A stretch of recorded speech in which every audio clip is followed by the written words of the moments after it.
Hi, I'm Rich Close, and today's iPhone tutorial is on the Health app Medical ID. So that's in your profile area of the Health app. Please make sure to click the link and subscribe to my YouTube channel. Also visit richclose.com. All right, let's get into the Health app and talk about Medical ID. So I'm going to open up the Health app, and you need to go into Profile. And again, you may have initial. I have a little picture of myself here. And you'll see Medical ID comes up. Think about this as the medical ID like you used to wear around your neck to tell people if you have allergies, what medical conditions you might have, what symptoms you might have. And so this is the summary information for my medical ID.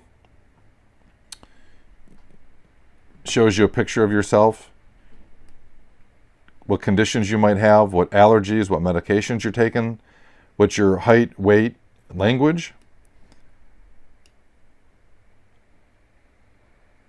Emergency contacts. In this case, I have my wife listed and her phone number. And then you decide on what information would be available if your phone is locked. We talked about setting a passcode for your phone, which I highly recommend.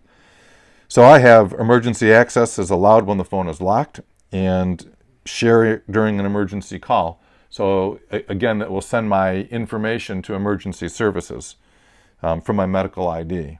I think it's important if you're passed out, your phone is with you. This gives the emergency providers access to your medical information. So to edit the information on this screen, obviously in the top right-hand corner is Edit menu. And it enables you to show your date of birth or not. You can certainly edit your contact information. And then medical conditions. These are just open field notes that you type in for allergies, reactions, medications. Again, these are just free-form field inputs. And then it takes you down and you can add the blood type if you know what that is.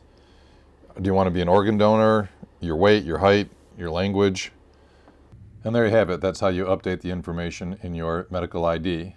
When it's complete, just click the Done link. It'll take you back to the summary of your medical ID. And thank you for watching my videos. Again, please click the link to subscribe to my YouTube channel and visit my website where you can find more iPhone tutorials and a link to my iPhone seminar.